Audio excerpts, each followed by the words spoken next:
तारीख 12 जून कुवैत के हिसाब से समय देखें तो करीब सुबह के 4:30 बजे। जगह कुवैत के मंगफा की एक इमारत। बीते कई घंटों से सोशल मीडिया से लेकर न्यूज़ की हेडलाइन में खबर चल रही है कि कुवैत में करीब 49 लोगों की मौत हो गई और करीब 50 से ज़्यादा लोग घायल हैं। मरने वालों में भी 42 भारतीय बताए गए। मौत भी आग में जलने से और आग से उठे धुएं में दम घुटने से। ये खबर जैसे ही सामने आई, विदेश से लेकर देश तक में इसकी चर्चा होने लगी। लेकिन इस खबर के साथ कई सवाल उठे।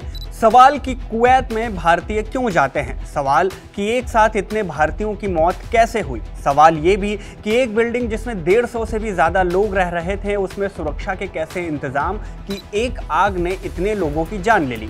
इसके अलावा जिन भारतीयों की पूरी तरह से जलने से मौत हुई, अब उनकी पहचान डीएनए से कैसे होगी और इन सब के लिए जिम्मेदार कौन है। आज की इस वीडियो में इन सारे ही सवालों के जवाब जानने की कोशिश करेंगे।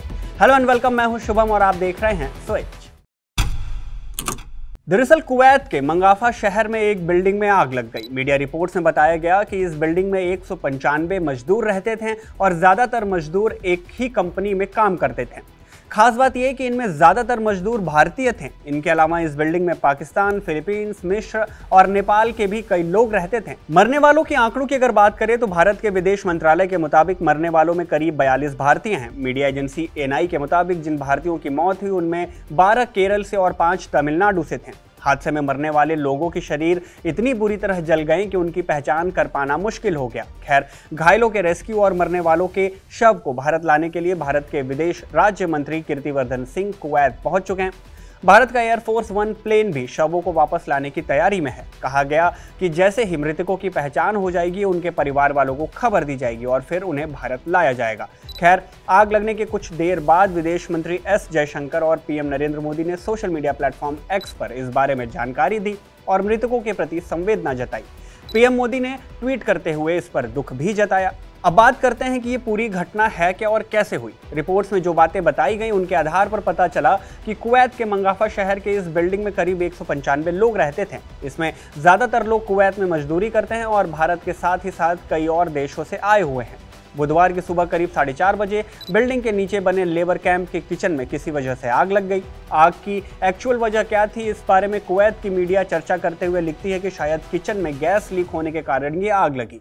इमारत के ग्राउंड फ्लोर पर भी लगभग 2 दर्जन गैस के सिलेंडर पाए गए। खैर, देखते ही देखते आग बढ़ती गई और उसकी लपेटें किचन से होते हुए पूरे बिल्डिंग में फैल गई। मीडिया रिपोर्ट्स में यह भी बताया गया कि इस बिल्डिंग के अंदर अलग अलग अपार्टमेंट्स और कमरों की दीवार बनाने के लिए ईंट के बजाय जिस मटेरियल का इस्तेमाल किया गया था वो ज्वलनशील यानी फ्लेमेबल था, जिसकी वजह से आग और तेजी से फैली और पूरी बिल्डिंग में धुएं का काला गुब्बार फैल गया।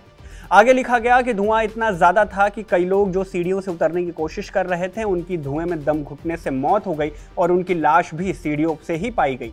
इसके अलावा कुछ लोग छत पर भाग कर जाने की कोशिश कर रहे थे। वो ऊपर तो पहुंचे लेकिन छत का दरवाजा लॉक्ड होने की वजह से वो छत पर नहीं जा सके। खैर, इस आग और इस धुएं को देखकर अंदर जो लोग थे वो बिल्डिंग से बाहर खिड़कियों और बालकनियों से कूदने की कोशिश करने लगे। बिल्डिंग से कूदने से भी कई लोग घायल हुए और जो अंदर फंसे रह गए उनकी धुएं में दम घुटने की वजह से मौत हो गई। कुवैत की मीडिया ने लिखा कि कुवैत में आग लगने की घटनाएं पहले भी होती रही हैं, इतने लोगों की मौत पहले कभी नहीं हुई। इस हिसाब से ये बहुत बड़ी घटना है। अब सवाल आता है कि इसका जिम्मेदार कौन है। देखिए, बीबीसी की एक रिपोर्ट में बताया गया कि कुवैत में इस बारे में मीडिया रिपोर्ट्स में लिखा गया कि संपत्ति मालिकों का लालच करना ही इस घटना का कारण है। मतलब कि मजदूरों से ज़्यादा पैसे लेने के चक्कर में नियम तोड़े गए और अवैध तरीके से उन्हें रहने दिया गया। मतलब कि जितने लोगों के रहने के लिए सेफ लिमिट तय की गई थी उससे भी कई ज़्यादा लोगों को यहाँ ठहराया गया था, जिसकी वजह से हादसे में ज़्यादा नुकसान हुआ। बताया गया कि ये बिल्डिंग जिस बिल्डर की थी सभी लोग उसी कंपनी में काम करते थे। दैनिक भास्कर की एक रिपोर्ट में बताया गया कि ये बिल्डिंग एनबीटीसी ग्रुप ने किराए पर ली थी। एनबीटीसी ग्रुप जो कंस्ट्रक्शन सेक्टर की कंपनी है, उसके मलयाली व्यापारी केजी अब्राहम अध्यक्ष या कहले हेड है, जो कि केरल के तिरुवल्ला के बिजनेसमैन है। केजी अब्राहम केजीए ग्रुप के संस्थापक और अध्यक्ष बताए जा रहे हैं, जो 1977 से कुवैत के ऑयल एंड इंडस्ट्रीज का हिस्सा है। खैर, खबर ये भी है कि इस हादसे के बाद कार्रवाई करते हुए बिल्डिंग में सिक्योरिटी गार्ड मुहैया कराने वाली कंपनी और इस इमारत में रहने वाले मजदूर जिस बिल्डर कंपनी में काम करते थे उसके मालिक को भी गिरफ्तार करने का आदेश दिया गया। कुवैत नगर पालिका और अथॉरिटी ऑफ मैन पावर को आदेश भी दिया गया कि जहां भी बड़ी संख्या में मजदूरों को एक ही रेसिडेंशियल बिल्डिंग में ठूस कर रखा जाता है, ऐसे उल्लंघन करने वाली जगहों का पता लगाया जाए और सुनिश्चित करें कि भविष्य में इस तरह की घटनाएं ना हो। अब यहाँ सवाल एक और आता है कि बिल्डिंग में इतने भारतीय कैसे बसे थे। देखिए, एम्बेसी ऑफ इंडिया कुवैत की एक रिपोर्ट के मुताबिक भारत और कुवैत के बीच क्लोज और फ्रेंडली रिलेशन है। कुवैत में इंडियन कम्युनिटी एक लिविंग ब्रिज की तरह काम करती है जो दोनों देशों के बीच ह्यूमन रिसोर्स के काम करती है। भारत ऐतिहासिक रूप से कुवैत का ट्रेडिंग पार्टनर भी रहा है, यानी व्यापारिक साझेदार भी रहा है। इतना ही नहीं बल्कि कुवैत काफ़ी हद तक इंडियन वर्कफोर्स यानी कि भारतीय कार्यबल, आसान भाषा में कहें तो भारतीय कामगारों पर निर्भर यानी डिपेंड करता है। इस आंकड़े से समझिए कि कुवैत में सबसे बड़े प्रवासी समुदाय के तौर पर भारतीयों को जाना जाता है, जो करीब 10 लाख से भी ज़्यादा एनआरआईज के तौर पर हैं। कुवैत के टोटल पॉपुलेशन में जहां भारतीयों की आबादी 21% है, तो वहीं कुवैत के वर्कफोर्स में भारतीयों का हिस्सा करीब 30% का है। मतलब कि एक अच्छी खासी आबादी भारत से कुवैत जाती है और वहां अलग अलग तरह के काम करती है। खैर, कुवैत में करीब 2/3 आबादी प्रवासी मजदूरों की बताई जाती है, जहां भारत के अलावा और भी कई देशों के लोग वहां मजदूरी करने जाते हैं। ये देश बाहरी मजदूरों पर निर्भर है, खासकर निर्माण और घरेलू कार्यों में। ऐसे में मानवाधिकार ग्रुप कई बार कुवैत में प्रवासियों के जीवन स्तर को लेकर सवाल उठा चुके हैं। खैर, हादसे में भारतीयों के हताहत होने की खबर के बाद देश में भी इसकी चर्चा जमकर हो रही है। इस हादसे में जिन भारतीयों की मौत हुई, उनमें जितने लोगों की पहचान हो पाई है, उनमें अब तक 12 केरल और 5 तमिलनाडु के बताए जा रहे हैं। हालांकि कुछ शव इस तरह से जल गए हैं कि उनकी पहचान के लिए अब डीएनए टेस्ट तक कराने की बात कही जा रही है और पहचान होने के बाद उनके शव को भारत लाया जाएगा।